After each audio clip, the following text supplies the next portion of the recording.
Antonov AN-24 का एक विमान एक ऐसे एयरपोर्ट में लैंड करने के लिए बढ़ रहा है जो चारों तरफ पहाड़ पर्वतों से घिरा हुआ है। विजिबिलिटी बहुत कम हो चुकी है। पायलट्स ये पता ही नहीं लगा पा रहे हैं कि एयरपोर्ट किस ओर है। आमतौर पर ऐसे एयरपोर्ट्स में हाईली एक्सपीरियंस पायलट ही टेक ऑफ और लैंडिंग कराते हैं, लेकिन इस प्लेन को उड़ा रहे दोनों पायलट नौसिखिया है। इनके पास एविएशन की बेसिक जानकारी भी नहीं है। क्या होगा इस प्लेन के साथ? प्लेन में सवार सभी लोगों को नई जिंदगी मिलेगी या फिर मिलेगी मौत? आइए पूरे केस को समझने की कोशिश करते हैं आज के इस वीडियो में। इग्नाटोवो एयरपोर्ट, रसिया।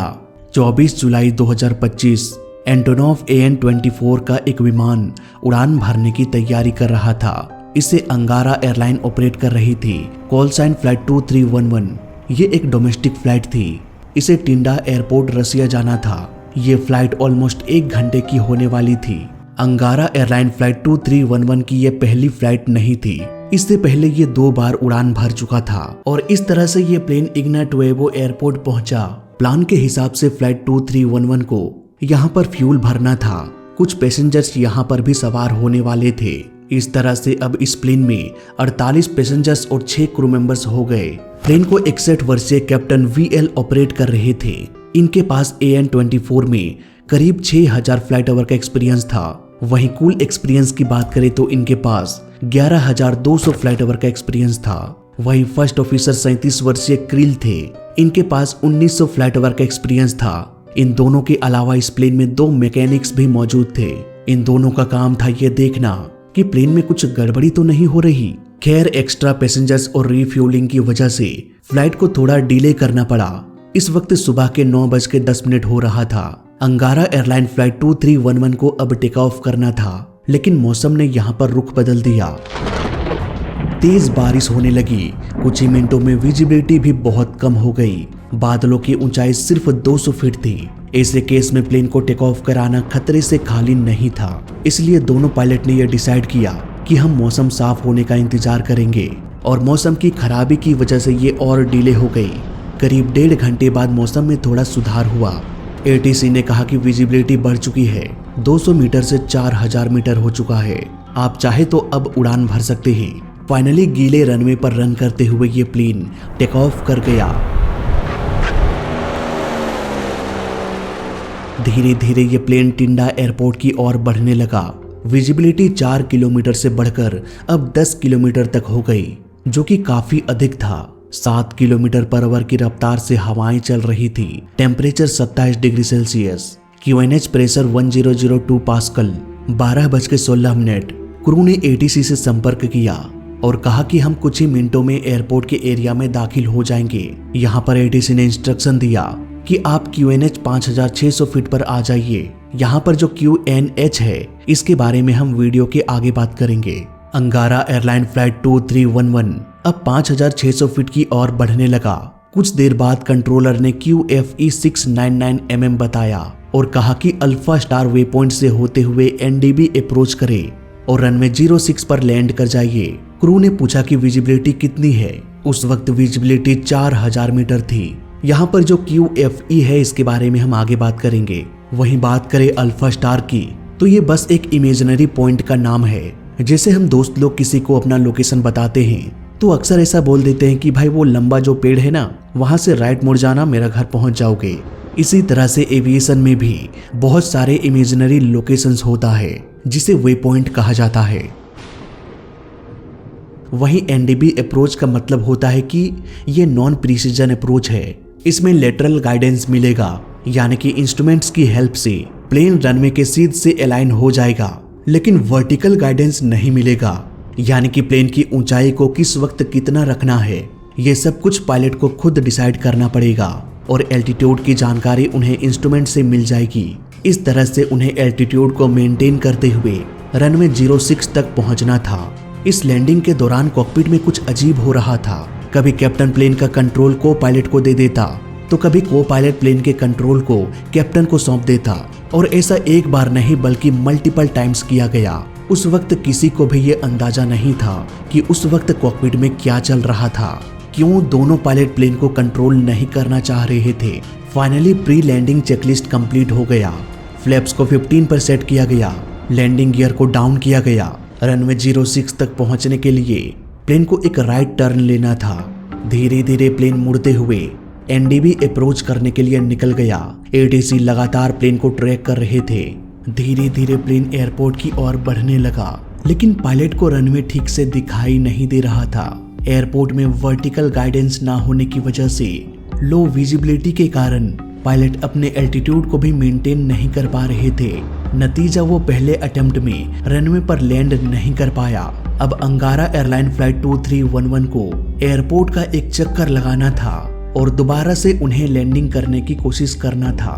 एटीसी ने भी कह दिया कि आप गो अराउंड कर लीजिए, लेकिन उन्हें आसमान में कुछ अजीब दिखाई दिया। रडार से अंगारा एयरलाइन 2311 गायब हो चुका था। तुरंत एटीसी ने रेडियो कॉल किया। अंगारा एयरलाइन फ्लाइट 2311, क्या आपको मेरी आवाज आ रही है? एटीसी ने बैक टू बैक कई बार संपर्क करने की कोशिश किया, लेकिन प्लेन से दोबारा कोई भी संपर्क स्थापित नहीं हो पाया। प्लेन रडार से गायब हो चुका था।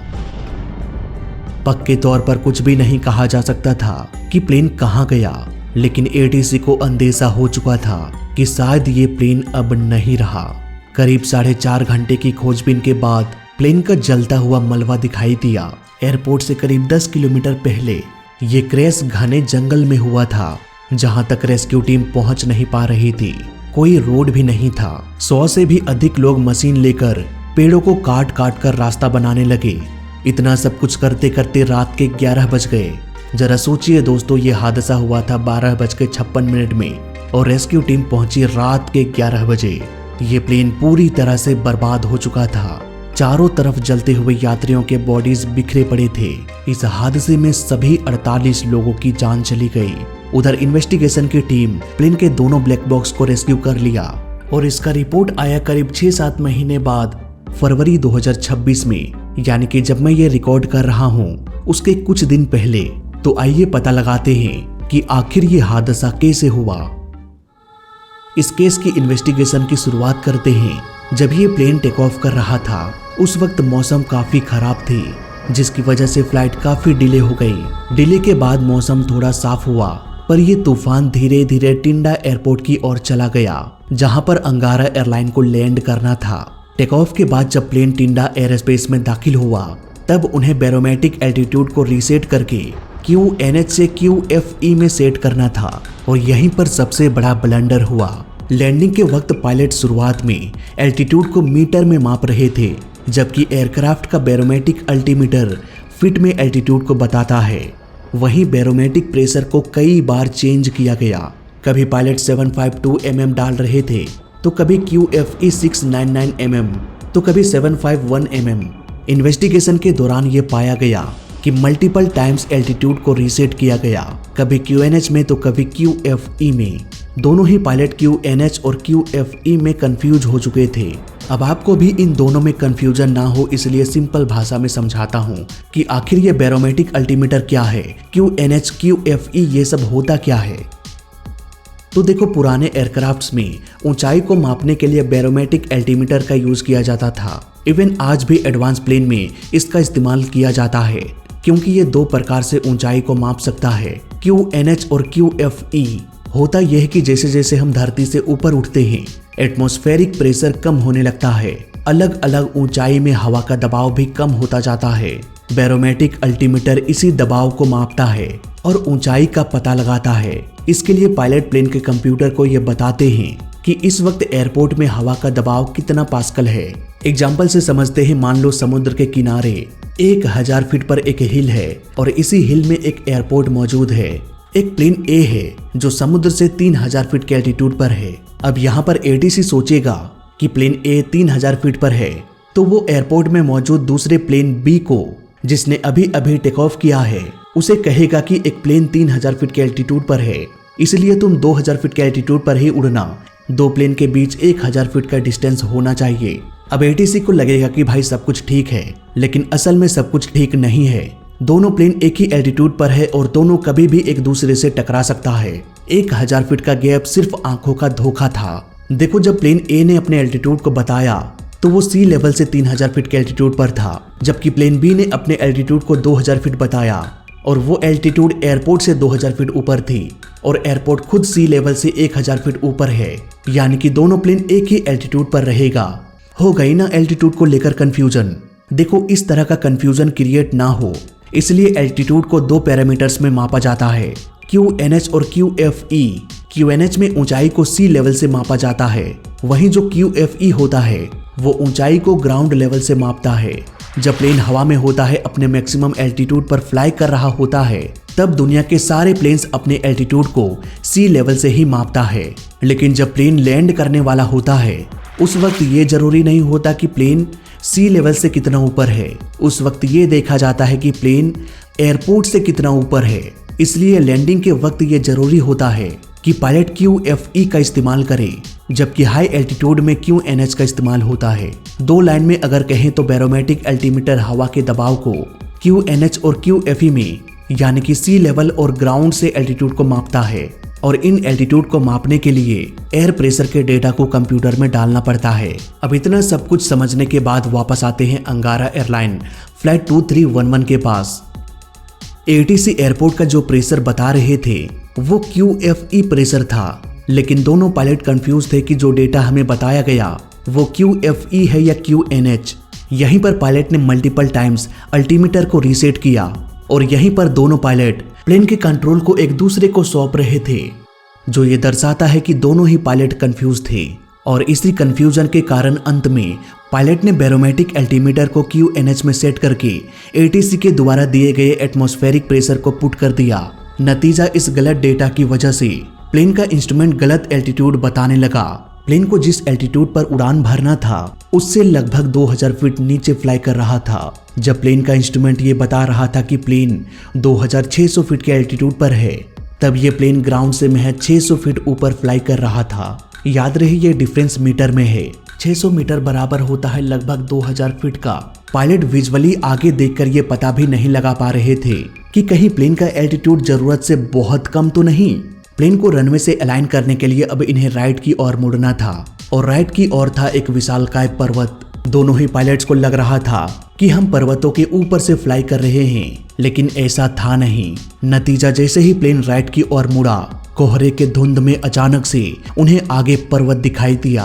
कॉकपिट में ग्राउंड प्रोक्सिमिटी वार्निंग सिस्टम बजने लगा, जो ये बता रहा था कि प्लेन जल्द से जल्द ग्राउंड से टकरा सकता है। लेकिन दोनों पायलट ने इस अलार्म को इग्नोर कर दिया। वो इतने कॉन्फिडेंट थे कि उन्हें लग रहा था कि वो सही एल्टीट्यूड पर है। भले ही ये इंस्ट्रूमेंट गलत हो सकता है, लेकिन हम सही हैं। इसलिए पायलट ने उस अलार्म को भी ऑफ कर दिया, जो आखिरी उम्मीद थी प्लेन को बचाने की। फिर क्या, एक धमाके के साथ सब कुछ खत्म हो गया। इस हादसे में और भी कई सारी गलतियों का पर्दाफाश हुआ, जैसे कि कंट्रोलर ने प्रेशर को mm में बताया, जबकि क्रू पास्कल में समझ लिया। वहीं क्रू मीटर और फीट में कंफ्यूज थे।